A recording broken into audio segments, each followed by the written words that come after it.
Bom dia, para mim é um prazer estar aqui com vocês mais uma vez. Esse é um vídeo que eu gravei, mas pensando na nossa sequência. Na semana passada, vocês tiveram um tempo com o nosso querido irmão lá do Recife, Roberto Lúcio, e tenho certeza que foi uma bênção para todos nós. E eu gostaria agora de relembrar aquilo que nós vínhamos comentando sobre o Evangelho de Marcos antes da semana passada. Lembrar que Jesus anunciou a necessidade da cruz, que os discípulos estavam interessados em quem deles era o maior. Então, Jesus falou sobre a necessidade do caminho da cruz e os discípulos estavam assim pensando em outras coisas, até que Jesus então traz uma criança para o meio deles, tá? Faz parte desse contexto aquilo que a gente vai falar hoje. No nosso último encontro, nós falamos sobre aquela confissão meio desastrosa de João, um dos discípulos de Jesus, porque ele demonstrou um zelo, né, um apego não pequeno ao status que ele e os demais tinham alcançado, porque agora eles eram discípulos do Messias. Estar entre os 12 era algo importante para eles, óbvio, deveria ser mesmo, mas eu acho que eles estavam encarando isso de uma maneira inadequada, como a gente já tem visto até agora. Mas veja que eles estavam e pensando demais sobre aquela qualificação que era exigida para que se pudesse fazer algum milagre no nome de Jesus. Eles tinham uma postura altamente exclusivista, né? Então, Jesus ele inverte a situação e ele começa a falar sobre fazer pequeninos tropeçar. Foi dessa forma que nós concluímos na semana passada. Jesus ele usava figuras fortes e, olha, não é porque não existia naquela época uma comissão da verdade ou uma polícia de opinião que Jesus deixaria de usar essas figuras fortes, tá? Se vocês pensarem no que aconteceu com João, aquele chamado Batista, ele foi decapitado porque ele se opôs ao relacionamento adúltero de Herodes. Então, ele emitiu uma opinião a respeito da conduta, claro, da conduta de um dos governantes, né? E foi decapitado porque Herodes se casou com quem era a mulher de seu irmão. Nós já vimos isso vários encontros atrás.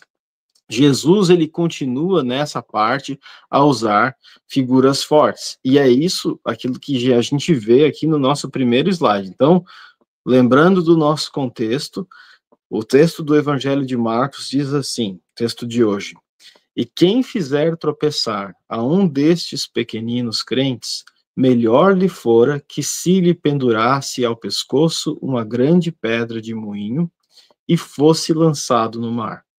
E, se tua mão te faz tropeçar, corta-a, pois é melhor entrares maneta ou sem uma mão na vida, do que tendo as duas mãos, ires para o inferno, para o fogo inextinguível, onde não lhes morre o verme, nem o fogo se apaga. Pois bem, figuras fortes, certamente fortes. Talvez muitas pessoas, não, talvez não, nós sabemos que muitas pessoas já interpretaram isso de maneira equivocada, tá? Então, nós vamos procurar seguir esse contexto geral que a gente tem apresentado para evitar alguns perigos que esse texto acaba nos apresentando, tá? Mas lembremos que os discípulos estavam apegados àquela condição importante à qual eles foram alçados. Eles foram levantados à posição de discípulos de Jesus, aquele que era o Messias, o sujeito prometido, o mais esperado na história. Então, eles estavam seguindo Jesus, as pessoas mais próximas a ele. E Jesus, aquele rei determinado a seguir o caminho da cruz, certamente ele não precisava da companhia de homens zelosos por manter o monopólio do poder. Não era isso que eles estavam fazendo? Chegou até eles um homem que procurava e que efetivamente expulsava demônios em nome de Jesus. E o que os discípulos fizeram? Esse poder é nosso. Será que era isso que Jesus queria? E eles estavam preocupados em manter esse poder neles, nos 12, exclusivamente nos 12. Jesus chama a criança, mostra e continua a mostrar que a história não é assim. Então, a exortação ou o ensino que Jesus começa a apresentar, né, parte de receber os pequenos em seu nome. Você precisa considerar o mínimo. Precisa considerar essa pessoa que você pensa ser insignificante. Pois é assim que eu vou enviar aqueles em meu nome. Assim é que aqueles em meu nome vão agir. Pequeninos, tá? E Jesus mostra, ele parte dessa figura dos pequeninos, ele vai continuar falando sobre isso, até ele falar novamente sobre a necessidade de se seguir no caminho da cruz, tá? Mas aqui ele parte dessa figura dos pequeninos, né? Ele traz ali o pequenino para falar sobre isso e falar sobre a necessidade de servir uns aos outros. E agora ele começa a falar que esse caminho da cruz significa abrir mão de qualquer coisa, a fim de ser possível entrar no reino. Aqui na nossa tela inicial não fala reino, mas o texto principal, que é o conclusivo, ele fala sobre entrar no reino e a gente vai chegar lá, tá? Então, veja que o zelo dos discípulos de Jesus precisava de um novo direcionamento. Não é que eles não precisavam ser zelosos, mas que o zelo deles estava num interesse equivocado e num valor que não estava um valor que não era um dos valores do reino de Deus, tá? Então, assim, nós vamos para o próximo slide e diz o nosso texto. E se teu pé te faz tropeçar, corta-o. É melhor entrares na vida aleijado do que, tendo os 2 pés, seres lançado no inferno, onde não lhes morre o verme, nem o fogo se apaga. E se um dos teus olhos te faz tropeçar, arranca-o. É melhor entrares no reino de Deus com um só dos teus olhos do que tendo os 2 seres lançado no inferno, onde não lhes morre o verme, nem o fogo se apaga. Bom, aqui a gente vê aquilo que eu falei para vocês, né? Essa parte, entrares no reino. Ora, nós estamos diante daquele que é o rei, né? E Jesus, desde o início, aliás, antes dele, João Batista já vinha falando que era necessário arrependimento para considerar isso que estava próximo. O que estava próximo? O reino de Deus. Arrependei-vos, porque é chegado a vós o reino de Deus. Então não era uma questão assim de algo que precisaria se esperar muito tempo, ou que você precisava esperar, por exemplo, você bater as botas, né? E então, assim, agora eu posso entrar no reino de Deus, eu posso verificar se eu estava no caminho certo ou não, eu posso estar diante de Deus e ele vai ver assim se, não, realmente esse daqui vai, esse daqui não vai.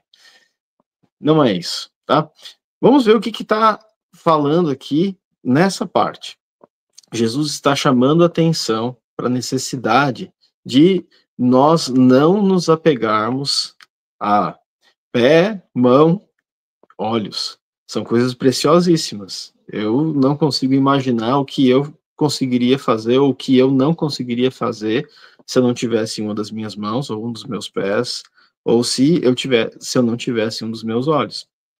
Mas eu queria chamar a atenção para vocês aqui, antes da gente chegar nessas questões, né, que parecem, que são evidentemente figuras fortes, tá? Mas para uma palavra que na nossa tradução está traduzida como inferno. Mas a palavra que é utilizada aí, ela é a palavra Geena, e ela é uma palavra que se referia a um lugar real, tá? Que estava localizado lá no Vale de Inom. Era um lugar nas redondezas de Jerusalém, num vale chamado Vale de Inom, né? E esse era um lugar que foi destinado durante muito tempo, durante os tempos de muita idolatria na história de Israel, para sacrifícios humanos, principalmente para sacrifícios de crianças a um deus chamado Moloque. Tá? Um lugar terrível, um lugar terrível. E era um lugar onde os sacrifícios aconteciam e as crianças eram sacrificadas a esse deus no fogo. Mais tarde, depois desse período terrível, houve um rei que destruiu esse altar. O nome dele era Josias. Para quem quiser consultar isso daí, lá no livro de Reis, no segundo livro de Reis, existe essa história. Então vocês podem consultar isso depois, mas o rei Josias foi um dos reis que destruiu esse lugar, e não só destruiu esse lugar, como ele profanou esse lugar, e esse lugar, chamado Geena, ele se tornou um símbolo de podridão. Tá?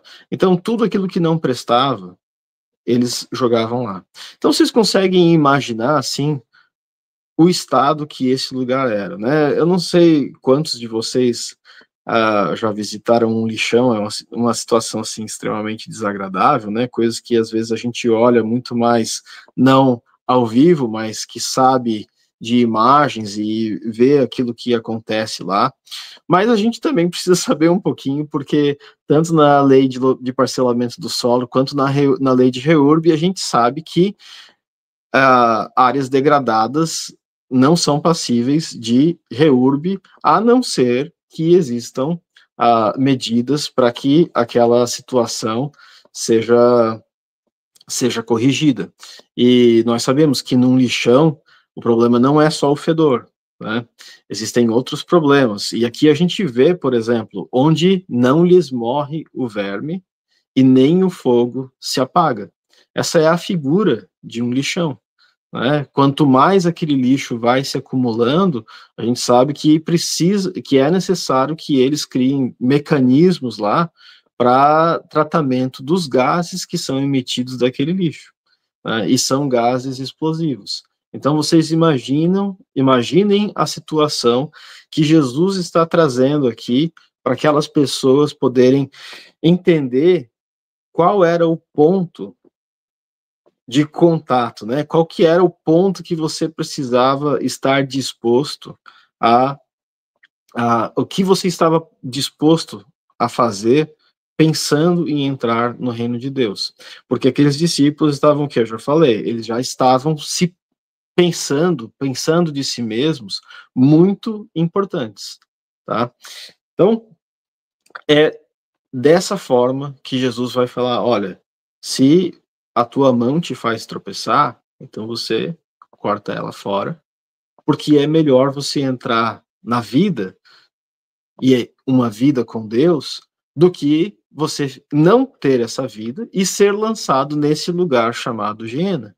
Você não quer ir para esse lugar chamado Geena. É claro, assim, está traduzido como inferno aqui, né, porque realmente era um lugar que, de tão terrível, se imaginava que a tortura ou o sofrimento eterno de uma vida sem Deus seria num lugar como esse, tá? Nós temos uma tendência a colocar essas situações, né, de entrar no reino ou de passar a nossa vida sem Deus, né, ou passar a eternidade sem Deus. Nós temos a tendência de colocar isso no final, né, lá no finalzinho, pensar que a gente tem muito tempo ainda, que se eu quiser, eu posso fazer tudo aquilo que eu acho interessante, né? Eu não preciso cortar a minha mão e o meu pé agora, nem os meus olhos, se isso for um problema para que eu tenha uma vida agora, para eu entrar agora no reino. Eu queria chamar a atenção para esse elemento, porque existia esse símbolo com uma questão de sofrimento eterno, tá? Mas ele era um lugar que você poderia ir até lá caminhando e ver aquilo que acontecia, tá?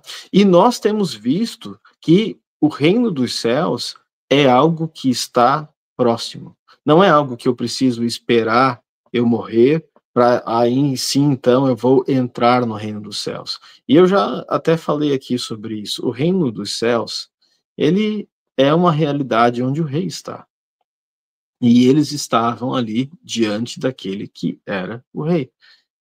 Essas são as boas novas. É isso que nós temos visto desde o nosso primeiro encontro aqui. O reino de Deus está próximo.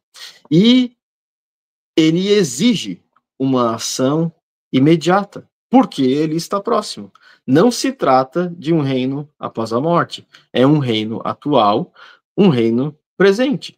Então, como que nós vamos entender? Porque eu tenho certeza que Deus não está interessado, né, em ter um monte de pessoas lá no seu reino que não tenham nenhum pé, nem uma mão e nenhum olho, porque se a gente cortar uma mão e se a gente cortar um pé e se a gente tirar um dos nossos olhos, a gente vai ainda ter os outros para a gente ainda vai ter os outros para pecar. Será que é isso que o texto está querendo dizer para nós? Né? Não. Vamos para o próximo slide aqui e a gente vai fazer recurso agora, continuar a fazer recurso daquilo que os discípulos mesmos tinham como pano de fundo. Tá?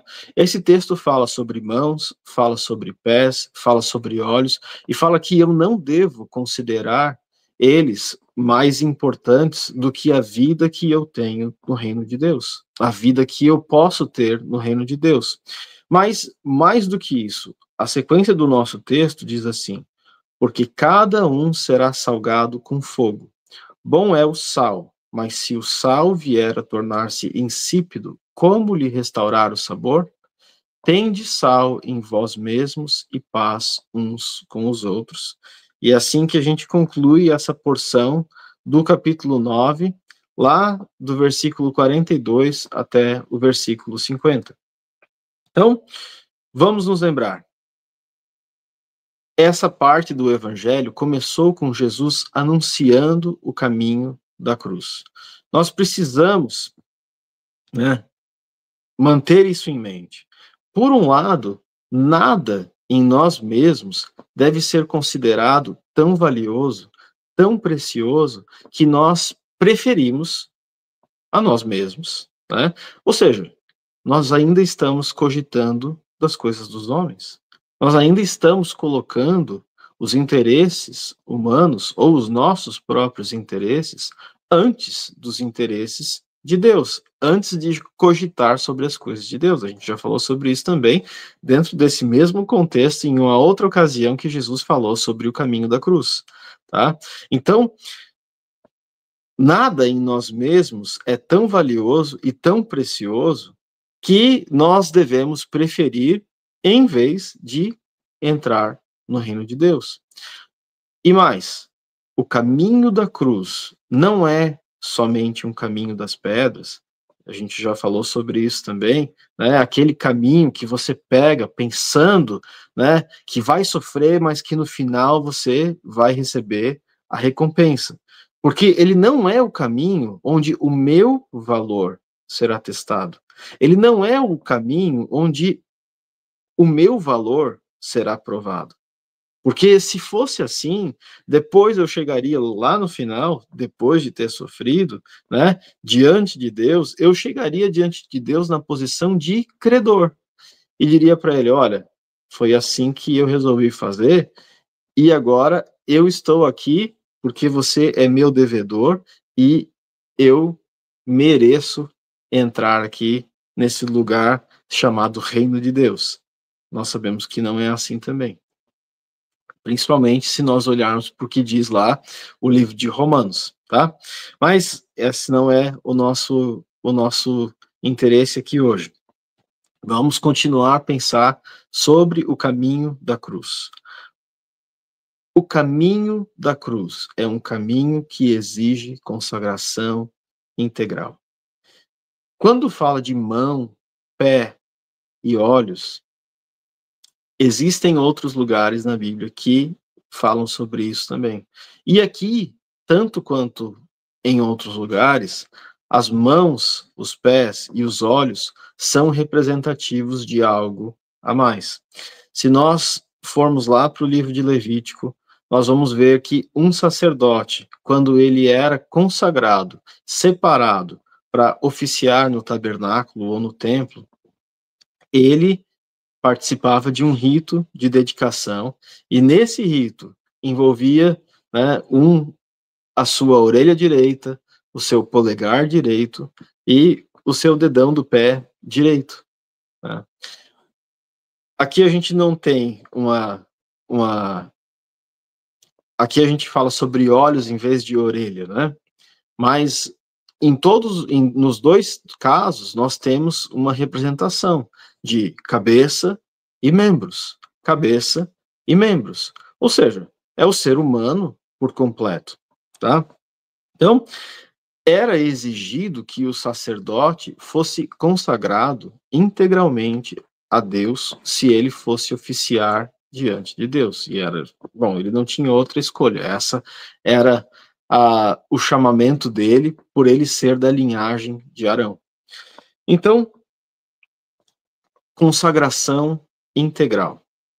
Isso nós precisamos guardar. Mãos, pés e olhos. Porque tudo isso fala que o Senhor está interessado em absolutamente tudo de nós. Tá? Tudo de nós. Nós precisamos nos apresentar a Ele integralmente. E é claro que a gente está vendo aqui que isso era impedimento, né? Mas não deve ser impedimento para que nós entremos no reino de Deus. E quando nós olhamos para esse texto final, ele fecha muito bem tudo isso, pensando na figura do sacerdote, porque o sacerdote oficiava diante de Deus com sacrifícios. E aqui nós vemos essa menção a sal, tá? Existem muitas pessoas que acabam pensando excessivamente nas propriedades do sal, aquelas propriedades que a gente aprende lá na aula de química, né? Mas olhando para a Bíblia e como o sal era utilizado, ele sempre foi utilizado para dar sabor. Sempre para dar sabor. E se vocês abrirem lá no livro de Levítico, lá no capítulo 2, vocês vão ver que tudo aquilo que era oferecido sobre o altar, e no altar existia fogo. Sobre o altar, tudo aquilo que era oferecido sobre o altar era salgado. E era tarefa do sacerdote temperar aquilo que seria oferecido a Deus com sal.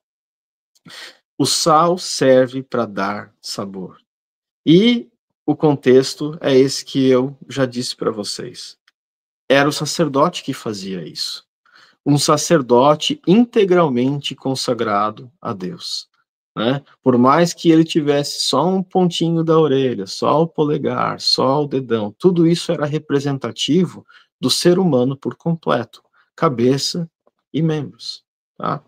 Então, é sobre isso que Jesus está falando, sobre a necessidade de nós nos consagrarmos integralmente a Ele. E não somente isso, aqui Jesus está ligando esse caminho da cruz com um sacrifício, com aquilo que é oferecido a Deus em adoração.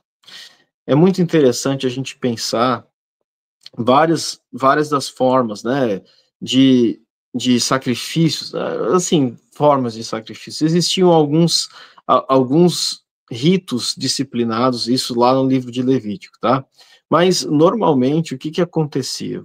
Existia a imposição de mãos sobre aquela vítima, existia uma identificação entre aquele que oferecia o sacrifício com a própria vítima. E essa identificação, ela funcionava mais ou menos assim, né?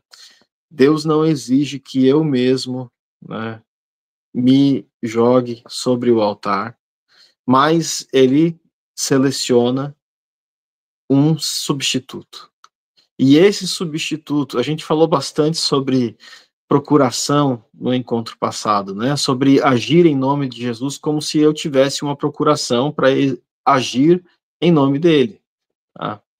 E aqui é como se houvesse uma procuração para aquele animal que vai subir ao sacrifício. Ele representa o adorador. E quando ele sobe, quando ele é posto sobre o altar, e aquele fogo começa a consumir o sacrifício, aquele sacrifício ele deixa de ser, né, aquele animal, e ele sobe, né, ele sobe como um cheiro suave, né? A Bíblia utiliza isso várias vezes, essa figura do cheiro suave. Todo mundo sabe como que é o cheiro de churrasco, né? É uma delícia. Então, vocês imaginam que esse animal ele está subindo a Deus como um cheiro agradável, né? Mas ele representa o adorador. E o que Jesus está fazendo aqui, falando sobre nós termos sal em nós mesmos, ele está dizendo, sim, Deus é aquele fogo consumidor. E ele é o fogo que faz essa oferta ser queimada e subir como um cheiro suave para apreciação de Deus.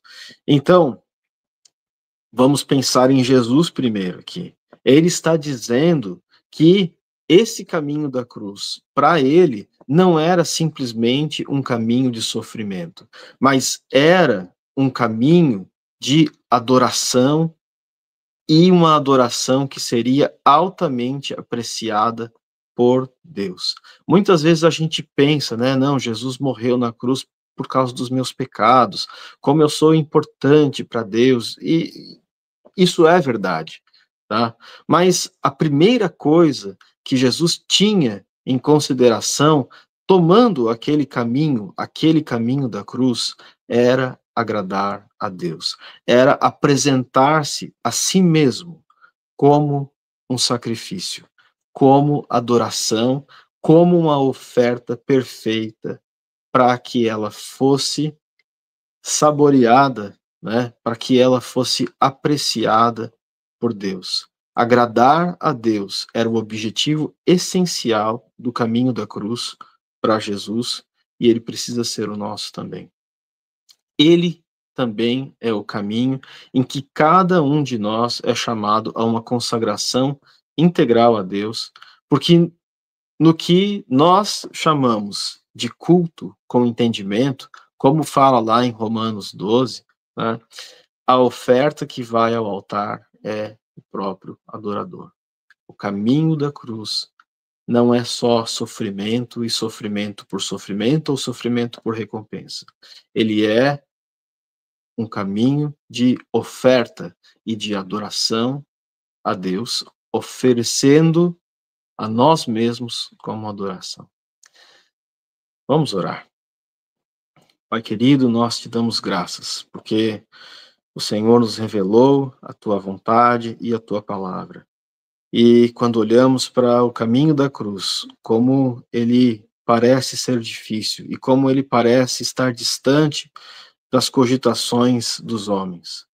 Mas, Senhor, nós te agradecemos, porque Jesus tomou esse caminho e porque assim fazendo, ele ofereceu a si mesmo, oferta perfeita. E que nós, em tudo aquilo que nós fazemos hoje, que nós nos ofereçamos a ti também, não importa qual seja o preço, mesmo que o preço seja uma mão, um pé, um dos nossos olhos. Senhor, nada é tão importante para te seguirmos nada é tão importante que nós vamos nos apegar a essas coisas e deixar de te seguir. Que o Senhor continue a nos conduzir e nos abençoe nesse dia. Em nome de Jesus. Amém. Pessoal, Deus abençoe a todos vocês e a gente se encontra na semana que vem.